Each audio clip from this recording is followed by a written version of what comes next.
Libro de los Hebreos, el capítulo 2. Hebreos capítulo 2, versículos de 9 al 11. Ese será el texto que estaremos estudiando en la tarde de hoy. Hebreos 2, versículos 9 al 11. Y le he puesto por título al tema Jesucristo, nuestro gran Salvador. Jesucristo, nuestro gran Salvador. Pero antes de leerlo y antes de empezar nuestra exposición como tal, vamos a acudir a la presencia del Señor una vez más, para que sea Él el que nos guíe, nos enseñe en este tiempo. Oremos. Padre bueno y misericordioso, bendito Señor, digno eres de toda alabanza, de toda adoración, por quien tú eres y por lo que has hecho, Señor. Gracias te damos que nos amaste tanto que diste a tu Hijo unigénito por nosotros. Gracias te damos, Señor, porque siendo nosotros lo que somos y a pesar de nosotros, nos amaste, Señor. Nos amaste en Cristo desde antes de la fundación del mundo, y eso es una razón sumamente grande y poderosa para nosotros ahora venir y rendir nuestras vidas en alabanza y adoración. Y esto que hacemos aquí en realidad solo es eso, es una continuación de lo que debiéramos estar haciendo entre semana con nuestras vidas. Te rogamos, oh Dios, sé con nosotros de manera especial en esta hora, que te conozcamos, que tus ovejas oigan tu voz, Señor, y la sigan. Sé con el expositor, oh Dios, también. Ayúdalo en medio de sus debilidades, de sus flaquezas, pero que sea tu palabra la que brille como el sol y que resplandezca en nuestros corazones. Te lo suplicamos en Jesucristo. Amén. Bien, Hebreos capítulo 2, versículos 9 al 11a, dice lo siguiente. Pero vemos a aquel que fue hecho un poco menor que los ángeles, a Jesús, coronado de gloria y de honra, a causa del padecimiento de la muerte, para que por la gracia de Dios gustase la muerte por todos, porque convenía a aquel por cuya causa son todas las cosas, y por quien todas las cosas subsisten, que habiendo de llevar muchos hijos a la gloria, perfeccionase por aflicciones al autor de la salvación de ellos. Porque el que santifica y los que son santificados de uno son todos. Bien, mis hermanos, este es uno de los textos, diría yo, que de manera mucho más precisa y concisa expone lo que es el corazón mismo del Evangelio. Cuando hablamos del Evangelio, ¿no es cierto?, tenemos que preguntarnos, ¿y qué es el Evangelio? ¿Verdad? Y entonces rápidamente muchos responden, sí, el Evangelio es una buena noticia. Ajá, pero ¿y esa buena noticia de qué consiste, no? Entonces, eso es lo que vamos a ver el día de hoy. Vamos a ver en qué consiste esa gran noticia del Evangelio. Esa gran noticia del Evangelio, porque esta noticia puede hacer la diferencia entre el cielo y el infierno. De hecho, creerla o rechazarla hace toda la diferencia. Dicho sea de paso, aquí comentario, de eso se trata la epístola a los Hebreos. Los Hebreos exponen mejor que ningún otro libro en la Biblia lo que es el Evangelio. Y sobre todo la superioridad de la persona y obra de Jesucristo. Y es precisamente en contraste con todo ese conocimiento acerca de quién es Cristo y su obra, que el autor de los Hebreos nos da 5 serias advertencias a lo largo de su epístola. 5 serias advertencias, como ningún otro libro en la Biblia también. Advertencias contra aquellos que de una forma deliberada persisten vivir en su pecado y así rechazar el Evangelio de Jesucristo. Así que, bueno, como les decía, hoy solamente vamos a ver en qué consiste ese glorioso Evangelio. Vemos entonces aquí al autor, vamos a estudiar al autor de nuestra salvación. Dice el versículo 9, pero vemos a aquel, Hebreos 2:9, vemos a aquel que fue hecho un poco menor que los ángeles, a Jesús, coronado de gloria y de honra a causa del padecimiento de la muerte, para que por la gracia de Dios gustase la muerte por todos. Entonces, ¿qué es lo primero que nos tiene que decir este texto respecto a nuestro bendito y glorioso Salvador? Bueno, lo primero es que este texto nos muestra es que Jesucristo es nuestro sustituto. Jesucristo es nuestro sustituto. Y como les decía, mis hermanos, esto es central en el Evangelio. Sin esto, sin este sustituto, entonces no habría ninguna esperanza para ninguna persona en todo el mundo y en toda la historia. Pero es por razón de que Jesucristo, el Cordero de Dios, se hizo nuestro sustituto, que hoy podemos tener esperanza. Ahora, por un tiempo, Cristo fue hecho un poco menor que los ángeles, dice el texto, ¿no? De forma tal que pudiera hacerse hombre. Y se hizo hombre, cuando decimos que se hizo hombre, estamos hablando de su encarnación, ¿no? Él siempre ha sido el Hijo eterno de Dios. Pero dice que por un tiempo fue hecho un poco menor que los ángeles para que pudiera hacerse hombre. ¿Y para qué tenía que hacerse hombre? Se hizo hombre para poder morir. Para poder morir. ¿Se imaginan ese plan? Va el Hijo tomando cuerpo de hombre. ¿Con qué fin? Ir a la muerte. Eso como que no suena tan victorioso, ¿no es cierto? Pero ese era el plan. Se hizo hombre para poder morir. Vino a morir porque su muerte y nada más que su muerte podía lograr la salvación del hombre. De eso es que estamos hablando. Él vino, tomó un cuerpo como el de nosotros para poder morir como nuestro sustituto. De eso es que estamos hablando. El Espíritu Santo diseñó en el vientre de María esas manos diminutas para que pudieran asir dos grandes clavos. Diseñó sus pies para que pudiera subir una montaña para que lo pudieran crucificar. Diseñó su cabeza sagrada para cargar una corona de espinas y su cuerpo tierno envuelto en pañales para que una lanza lo perforara. Cristo vino para esto a la tierra. Y miren, su muerte fue lo más lejano a un accidente. No, la muerte de Cristo no fue un accidente en la historia. Y a pesar del maligno que lo crucificó, su muerte fue lo más lejano a una tragedia. Tampoco. Ni fue un accidente ni fue una tragedia. Como solemos pensar cuando hablamos de la muerte. Pensamos en algo trágico. Bueno, mis hermanos, la muerte de Cristo fue lo más lejano a una tragedia. Ese era el plan supremo de Dios para su Hijo y su regalo supremo para la humanidad.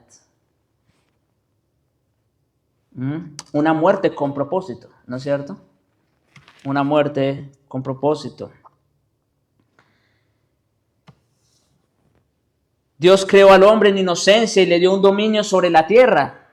Eso lo podemos ver en los primeros 2 capítulos de Génesis. El hombre pecó y perdió ese dominio. Génesis capítulo 3.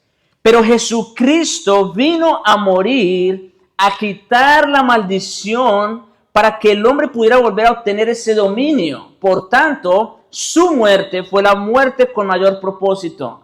Vino a restaurarle al hombre la corona. Y si él iba a quitar esa maldición del hombre, tenía que tomar su lugar haciéndose hombre. En ese sentido, entonces, nuestro Señor Jesucristo se hizo un poco menor que los ángeles. Se hizo como uno de nosotros, teniendo la capacidad de morir por nosotros. Por nosotros. Como cantamos ahí en el primer canto en el que estuvimos cantando, ahí valga la redundancia. Él murió para que por la gracia de Dios, dice en nuestro texto, gustase la muerte por todos. Murió en su lugar y en el mío, si somos creyentes. Se hizo nuestro sustituto. Eso quiere decir para gustar la muerte por todos. Para que Él fuera puesto en nuestro lugar. Para que usted y yo no tengamos que morir eternamente. Para que no tengamos que sufrir la muerte segunda. Ninguna verdad es más básica en el Evangelio. Por eso les dije al principio, vamos a hablar de la verdad más básica, más fundamental del Evangelio. La obra sustitutoria de Cristo. Si hay algo que como creyentes debemos tener claros, es esto. Es esto. Cristo como nuestro sustituto. Esa es la primera y principal razón de su encarnación. Aquel que está por encima de los ángeles se hizo menor que ellos por un tiempo para sufrir la muerte por cada uno. Y permítame decir lo siguiente, brevemente. Ezequiel advirtió en Ezequiel 18:4, el alma que pecare, esa morirá. Pregunta, ¿quién de los aquí presentes ha pecado? Sí, ahí sí todos tenemos que levantar la mano. ¿Y qué dice del que peca? La muerte.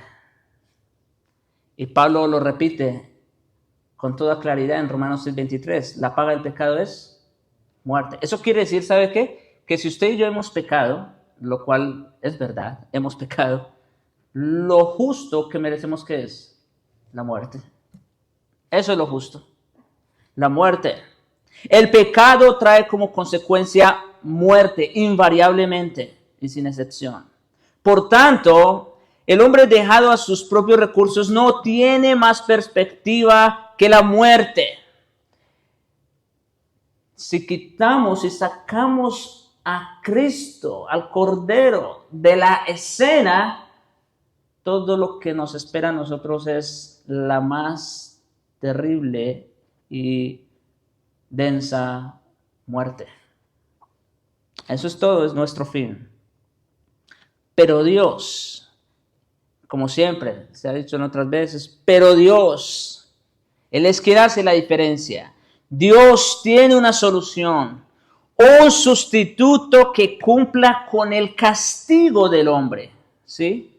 Dios planeó todo esto desde antes de la fundación del mundo. Envió a un sustituto que cumpliera con el castigo del hombre, muriendo en su lugar.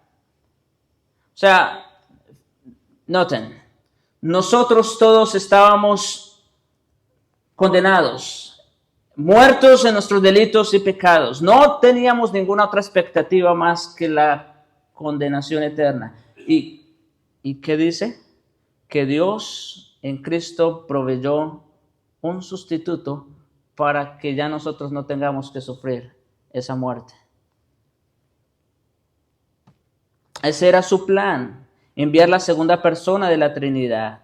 Cristo se humilló y vino a la tierra y murió en nuestro lugar. Sin su muerte no tenemos escapatoria entonces de la muerte.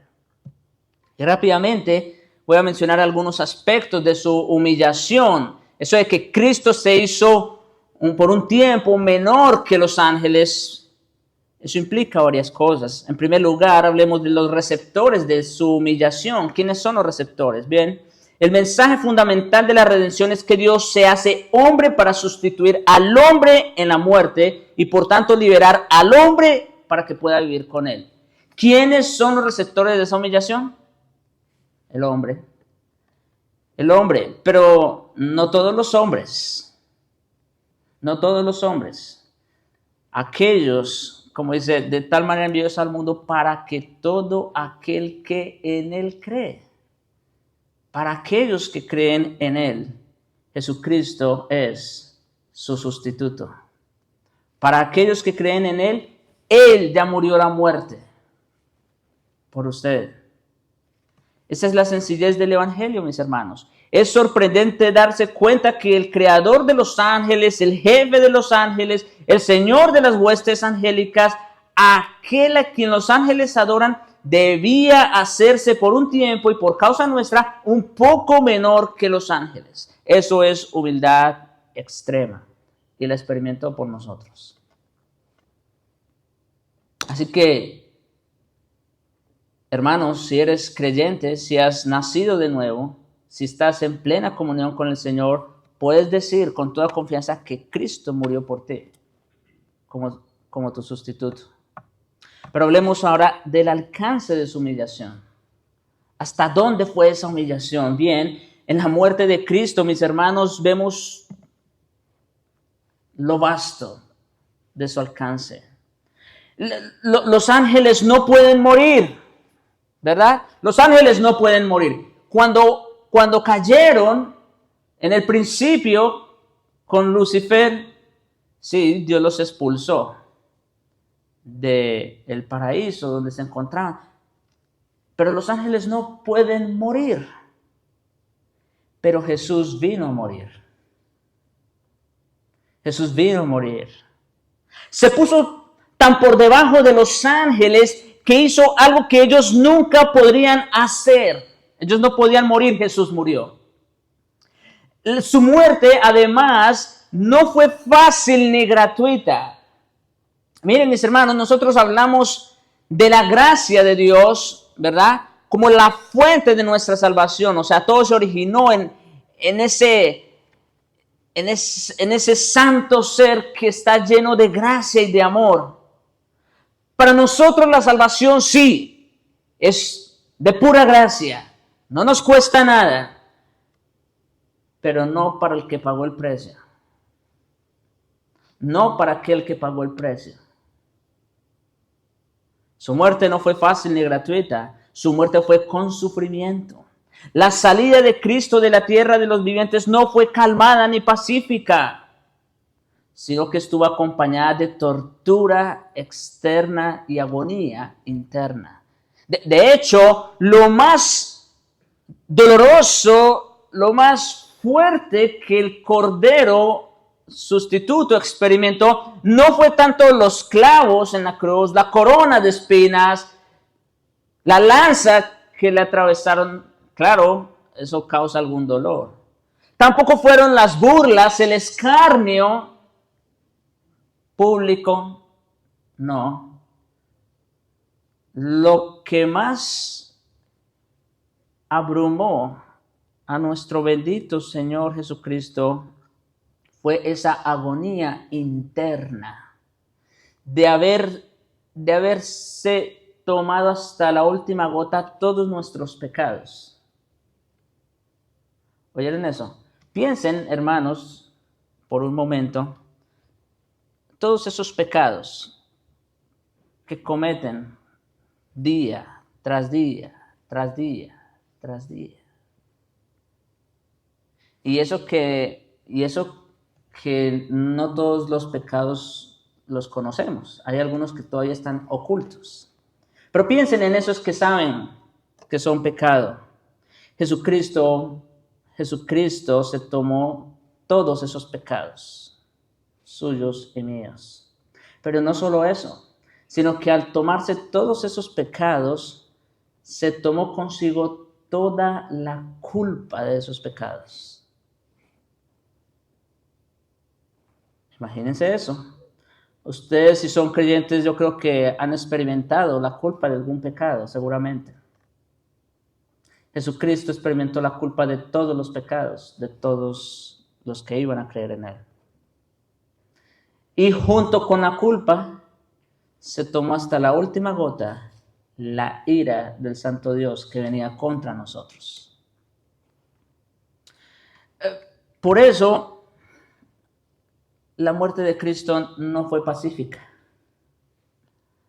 No, fue sumamente dolorosa. Estuvo cargada de extrema angustia y dolor.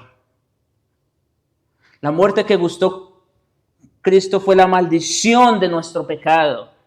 Lo que sintió mientras moría en la cruz fue la agonía total de todas las almas creyentes juntas en el infierno por toda la eternidad en unas cuantas horas.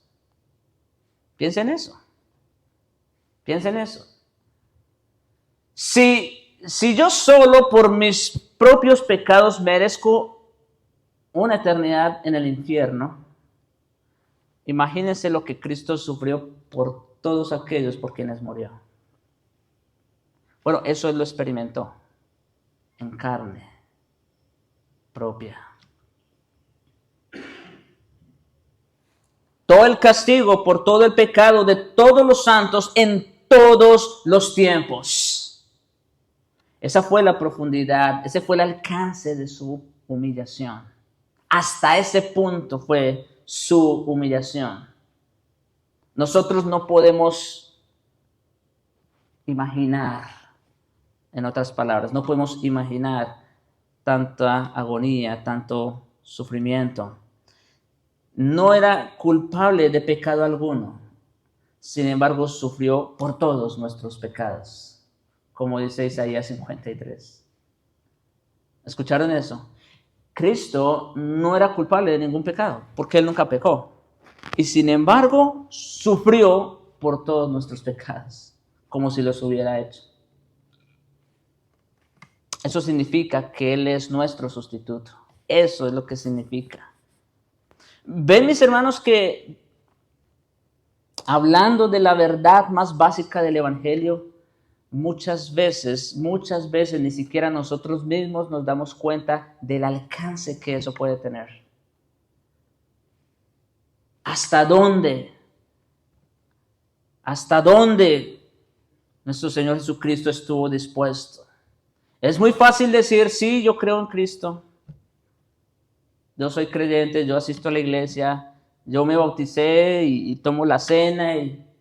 Bueno, eso lo puede hacer cualquier religioso. En las iglesias católicas lo hacen también. No, ese no es el punto. El punto es si realmente somos conscientes de lo que Cristo hizo por nosotros. Ahora hablemos un poco del propósito de su humillación. Dios envió a su Hijo y su Hijo vino voluntariamente a morir por el hombre y redimirlo. ¿Sí? ¿Qué logró Cristo con su muerte sustitutoria o su muerte expiatoria por nosotros? ¿Qué logró Cristo? Redención. ¿Qué significa redención? Significa una liberación mediante el pago de un precio. Como dice Gálatas 4, versículos 4 al 5, pero cuando vino el cumplimiento del tiempo, Dios envió a su Hijo, nacido de mujer y nacido bajo la ley, como tenía que ser, un hombre tenía que morir, para que redimiese a los que estaban bajo la ley. ¿Quiénes estábamos condenados bajo la ley? ¿Quiénes? Usted y yo. Usted y yo estábamos condenados por la ley. La ley nos acusaba. Pero Dios envió a su Hijo para que redimiese, para que liberase a estos que eran esclavos de pecado. Jesucristo se propuso que su muerte fuera sustitutiva por aquellos que vino a salvar. Y solo porque el Hijo gustó la muerte, como hombre, nosotros somos ahora libres de la muerte. O sea, mis hermanos, es un intercambio. ¿Sí se dan cuenta? Es un intercambio. Nosotros éramos los que teníamos que ir al infierno por los siglos de los siglos de los siglos. En fin, bueno, Jesucristo sufrió ese castigo por nosotros. Otra vez, y yo quiero que seamos conscientes, no lo tomemos tan a la ligera. Cuando decimos por nosotros, nos estamos refiriendo únicamente a aquellos que han creído en Jesucristo realmente en su corazón.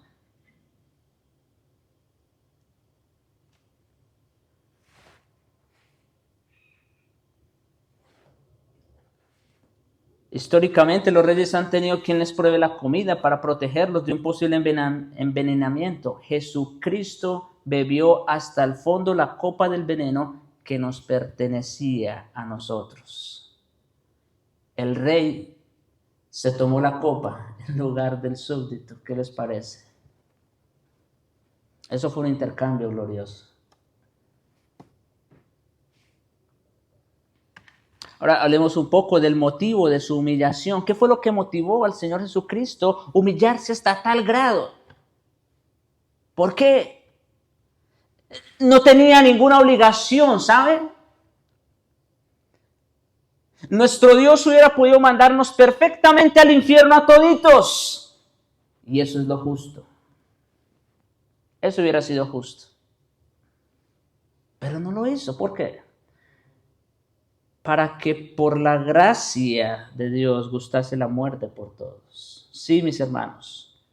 Fue su gracia, su bondad gratuita y amorosa. Lo que hicimos no merecía la salvación que recibimos y lo que merecíamos no lo recibimos. Eso es gracia. Eso es gracia. ¿Y qué impulsa esa gracia? En Dios, en Cristo, su amor. Dios es amor. El amor sin límites impulsó la obra de Cristo por nosotros. Otra vez, de tal manera nos amó. Lo cantamos, ¿no? Creo que estuvo muy apropiado ese canto, a propósito. De tal manera nos amó que dio su Hijo por nosotros.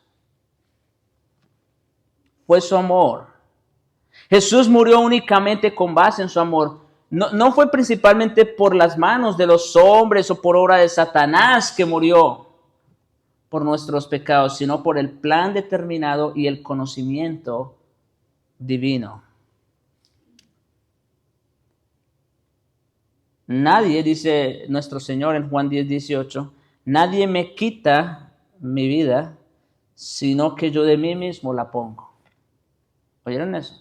No, nuestro Señor Jesucristo no fue un pobre hombre que no le quedó otra opción que morir por otros. No. Él lo hizo voluntariamente. Él dio su vida por nosotros, voluntariamente. Él tiene poder para darla y tiene poder para volverla a tomar. Él lo hizo voluntariamente. El amor del Hijo era uno con el amor del Padre. Como dice 1 Juan 4:10, en esto consiste el amor, no en que nosotros hayamos amado a Dios, sino en que Él nos amó a nosotros y envió a su Hijo en propiciación por nuestros pecados. El amor de Dios no se quedó en palabras, no se quedó en meros sentimientos, ¿no? Románticos, no. Su amor se mostró en que dio a su Hijo por nosotros. Y hablemos del resultado de su humillación. ¿En qué resultó toda esta humillación? O sea, como se dice, ¿sí valió la pena todo ese esfuerzo? El resultado de la humillación de Cristo, mis hermanos, fue su exaltación. ¿Sí? Después de haber llevado a cabo su muerte sustitutiva, fue coronado de gloria y honra, exaltado a la derecha del Padre. Sí valió la pena. sí valió la pena esa humillación tan grande y tan dolorosa. Allí se sienta en su trono, desde donde reina y reinará para siempre. El resultado de la humillación de Jesucristo es su posterior exaltación. Dice en Efesios 1:21 que nuestro Dios, ahora más bien nuestro Señor Jesucristo está sentado sobre todo principado y autoridad y poder y señorío y sobre todo nombre que se nombra no solo en este siglo, sino también en el venidero. Ese es el resultado de su humillación. Y de hecho, ante su nombre, toda rodilla en el cielo y en la tierra y debajo de la tierra se doblará y confesará que Jesucristo es el Señor, para gloria de Dios Padre. Así que ese es el resultado. De hecho, en Filipenses 2, de esto que acabo de citar, está conectada ambas cosas. Primero habla de su humillación, de cómo no escatimó ser igual a Dios como cosa a que aferrarse, sino que se entregó a sí mismo por nosotros. Ven otra vez la obra sustitutoria, hasta la muerte de cruz. Y luego dice, por lo cual Dios le exaltó hasta lo sumo. De hecho, la gloria que recibe el Hijo es del Padre mismo. Dios lo exaltó. Y luego en Hebreos 5:45 leemos, 5 versículos 4 y 5 leemos, nadie toma para sí esta honra, sino el que es llamado por Dios, como lo fue Aarón. Así tampoco Cristo se glorificó a sí mismo, haciéndose sumo sacerdote, sino el que le dijo, tú eres mi hijo, yo te he engendrado hoy. Cristo, el resultado de la humillación de Cristo fue la exaltación por parte de su Padre. Esto, mis hermanos, en cuanto a Jesucristo como nuestro sustituto. Pero hablemos ahora un poco sobre Jesucristo como el autor de nuestra salvación, dice el versículo 10, porque convenía a aquel por cuya causa son todas las cosas y por quien todas las cosas subsisten, que habiendo de llevar muchos hijos a la gloria, perfeccionase por aflicciones al autor de la salvación de ellos.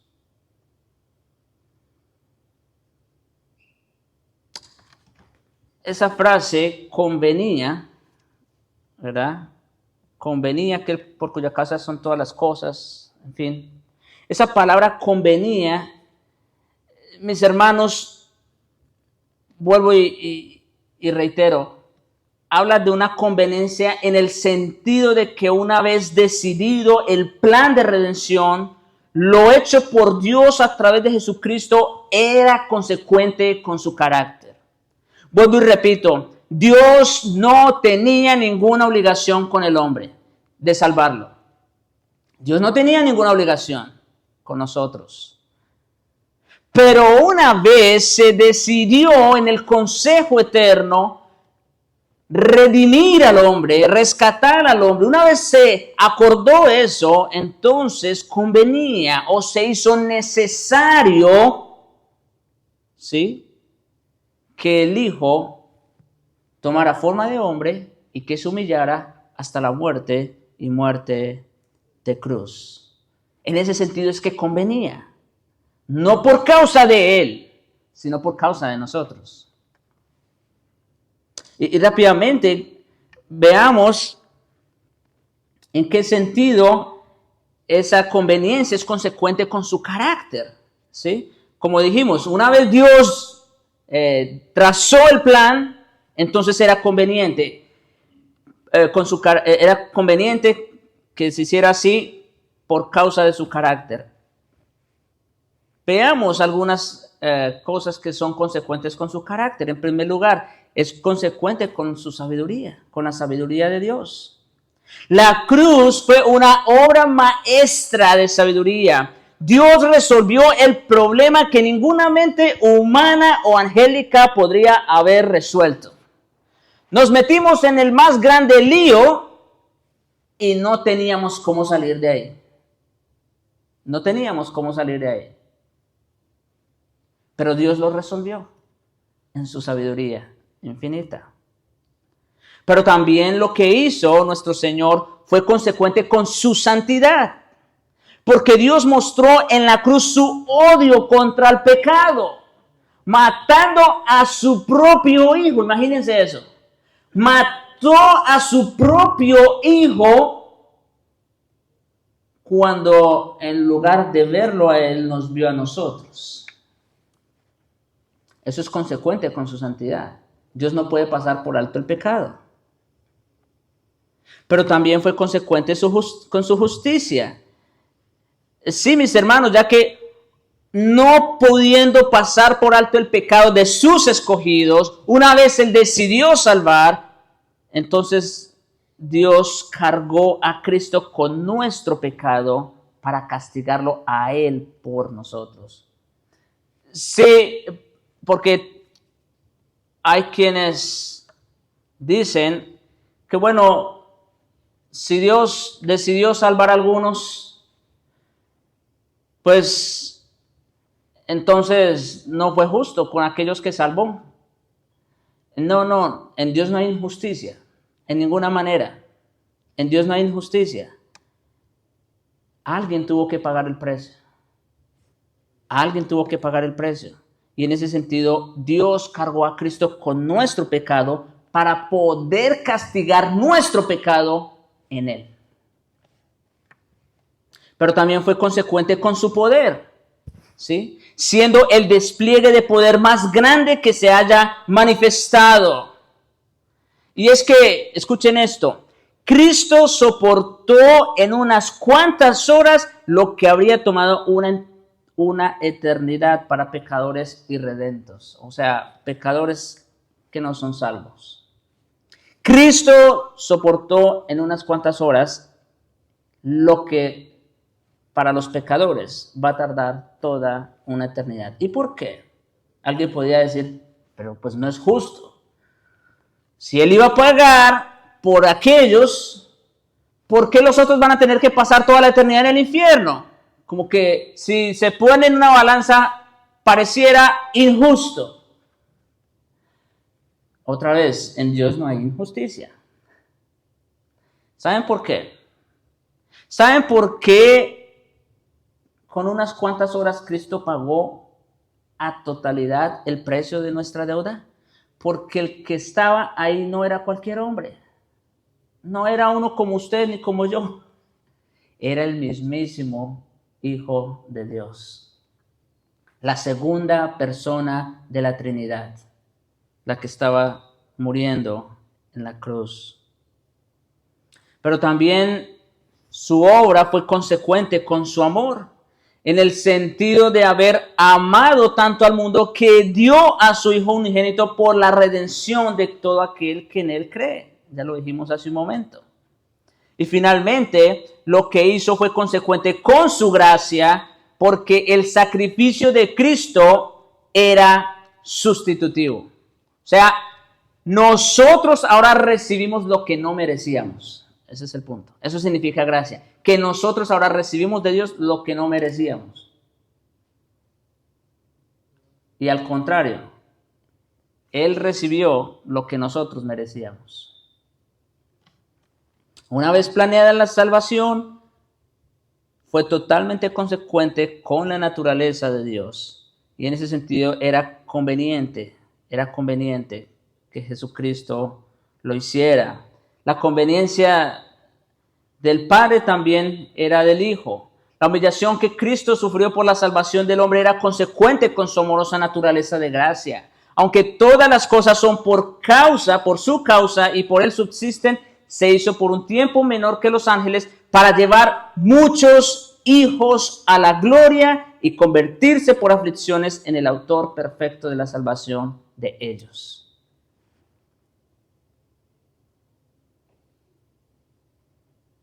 ¿Sí? También fue conveniente en ese sentido para nuestro Señor Jesucristo. Como dice, para llevar muchos hijos a la gloria. Ese fue el glorioso resultado de la obra sustitutoria de Jesucristo. Llevar muchos hijos a la gloria. Y ahí tenemos entonces esas características de su humillación, y es que él logró ser el autor de la salvación de ellos. Jesucristo, con su muerte, resultó siendo el autor perfecto de la salvación de aquellos por quienes murió.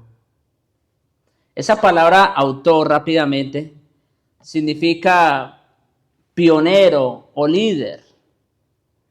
Y lo que estamos diciendo aquí es que Cristo, como el líder o el pionero supremo, no se queda a la retaguardia dando órdenes simplemente.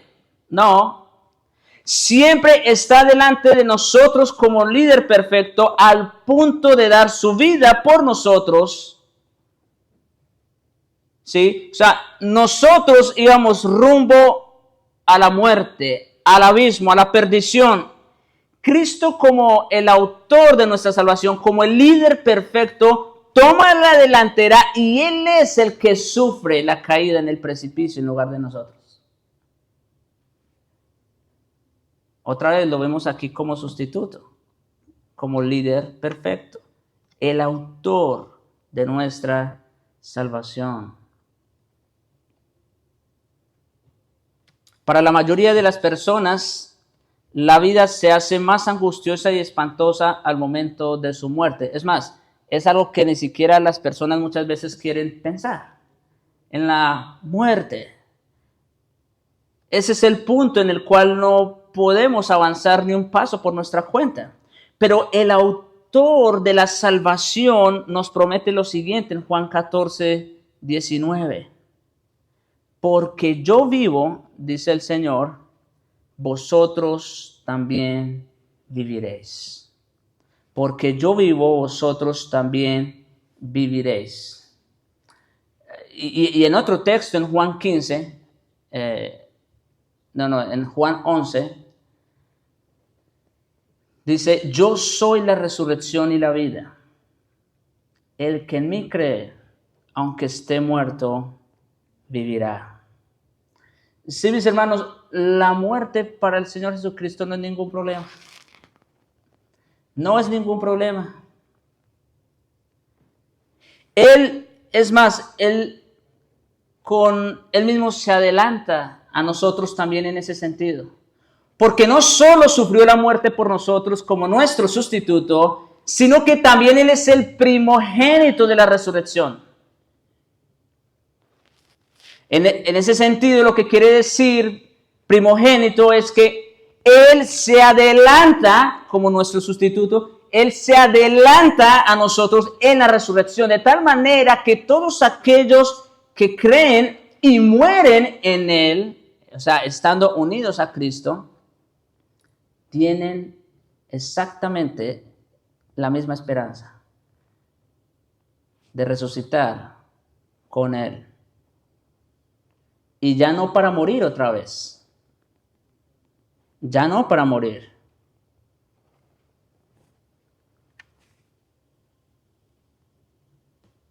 La pregunta última del mundo es, ¿alguien ha podido burlar la muerte? De entre nosotros, ninguno. Pero hubo uno que sí la burló. Y fue el Señor Jesucristo. Y por lo tanto, la segunda pregunta que sigue es, ¿y si lo hizo, dejó el camino abierto para nosotros? Por supuesto que sí. Por supuesto que sí. Lo único que debemos hacer es venir al Señor Jesucristo, creyendo en Él, creyendo que Él fue nuestro Cordero sustituto, creyendo que Él fue quien vino y murió en nuestro lugar. Creyendo que Él se bebió toda la copa de nuestro pecado, de nuestra culpa y del castigo que merecíamos, de la santa ira de Dios. Ahí hay esperanza. Cristo, el gran pionero de la redención, iluminó el camino de la muerte a la resurrección. Y dijo, yo soy la resurrección y la vida. Ya lo dije, el que cree en mí, aunque esté muerto, vivirá. Y todo aquel que vive y cree en mí, no morirá eternamente. Eso es una bendita promesa para todos aquellos que están en Cristo. Ahora, rápidamente, una palabra ahí que de pronto puede hacer un poco de ruido es perfeccionado. ¿Cómo Jesucristo puede ser perfeccionado? ¿Acaso Él no era ya perfecto? ¿Sin pecado? ¿Qué quiere decir esa palabra ahí? Bien, mis hermanos, es verdad, Él no tiene pecado ni mancha, no tiene defecto alguno. En el contexto de Hebreos, el término perfeccionar o llevar a la perfección más bien significa que Jesús quitó los pecados de su pueblo que estaban ante la presencia de Dios y así por medio de su sacrificio, de su muerte en la cruz, consagró a los muchos hijos. O sea, en el Antiguo Testamento se ofrecían muchísimos sacrificios muchas veces, pero como dice Hebreos, que no podían quitar el pecado. Por eso tenían que seguirlo haciendo una y otra, porque no podían quitar el pecado. Pero este, con el sacrificio de Él mismo, una sola vez y para siempre, dice Hebreos 10:14, hizo perfectos para siempre a los santificados. Con una sola ofrenda. Esa es la diferencia. La perfección de Jesús apunta, por ende, a la obra de salvación que Él efectuó a favor de su pueblo. Eso quiere decir ser perfeccionado, no que tuviera defecto alguno, sino en el sentido de que como hombre, Él tenía que sufrir y padecer lo que justamente usted y yo merecíamos sufrir. Y ciertamente lo hizo con su muerte. Y rápidamente ya con un tercer y último encabezado, vemos a Jesucristo como nuestro santificador. Jesucristo nuestro santificador, versículo 11a de Hebreos 2, porque el que santifica y los que son santificados, de uno son todos. Además de convertirse en nuestro sustituto y el autor de nuestra salvación, Jesús se hizo nuestro santificador, aquel que nos hace santos. Y yo sé que aquí podemos estar pensando muchos, bueno, pero desde nuestra perspectiva y experiencia, es difícil de pensar en nosotros como santos, ¿no? Cuando nos vemos a nosotros mismos otra vez, ¿qué vemos? ¿Qué vemos? Pecado. Pecado. Sí, eso es verdad, desde nuestra perspectiva. El pecado es muy grande en nosotros. En el pensamiento y en la práctica estamos lejos de ser santos. Pero en la nueva naturaleza, desde la perspectiva de Dios, escuchen, ¿quién es el que realmente importa? Los que están en Cristo son perfectamente santos. Los que están en Jesucristo son santos. Sí, puede que no actuemos con santidad constantemente, pero lo somos. Tal como un hijo que no suele actuar como su padre o que no suele complacerlo, en todas maneras sigue siendo hijo de su padre.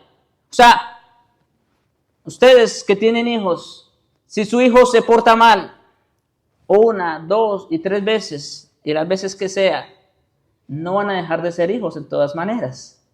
De la misma manera ocurre. Una vez el Señor nos ha impartido su justicia perfecta, ya nada puede cambiar esa posición.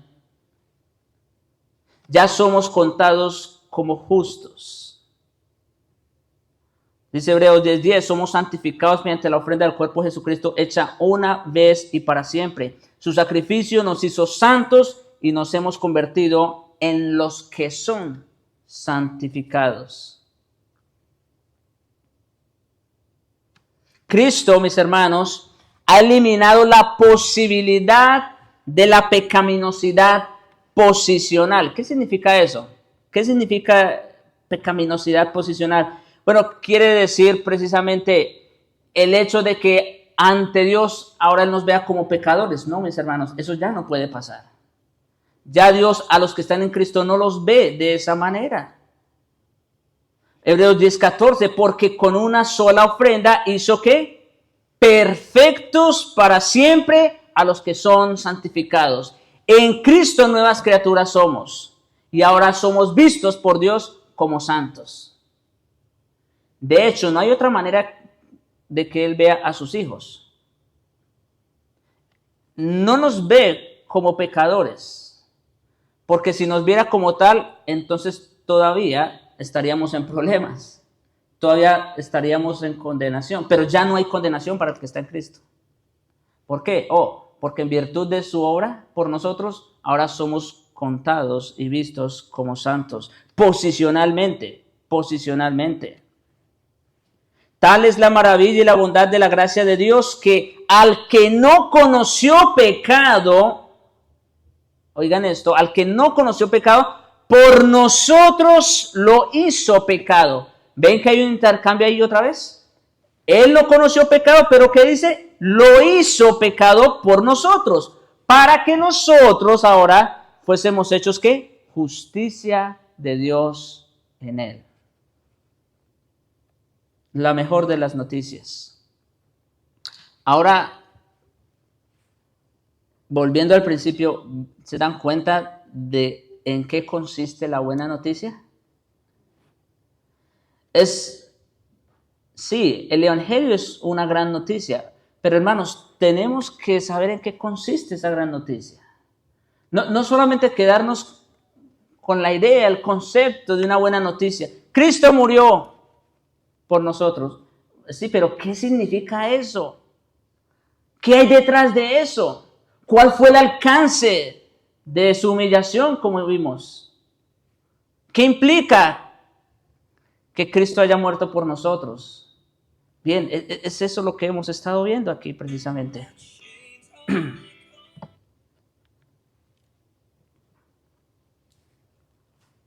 Así que Jesús, mis hermanos, quien con el sacrificio de sí mismo, una vez y para siempre, santificó posicionalmente a los creyentes, también continúa haciéndolo progresivamente hasta el fin de los tiempos.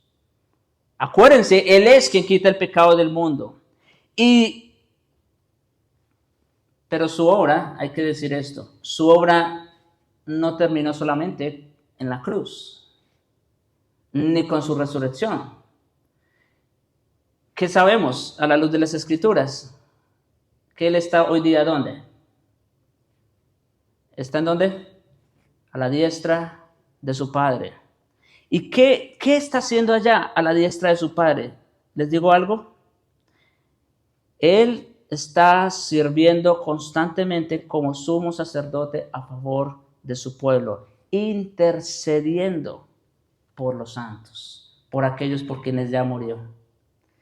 Sí, mis hermanos, nuestro Señor Jesucristo sigue santificándonos el día de hoy, sigue intercediendo por nosotros. Mire cómo dice Filipenses 1:6, estando persuadido de esto, que el que comenzó en vosotros la buena obra, ¿qué dice? La perfeccionará hasta el día de Jesucristo. Esa es la esperanza gloriosa, mis hermanos.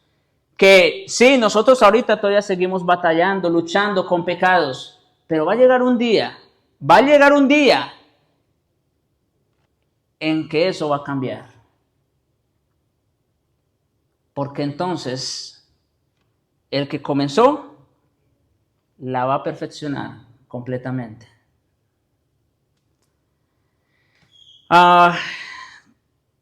Y termino con estas palabras, mis hermanos.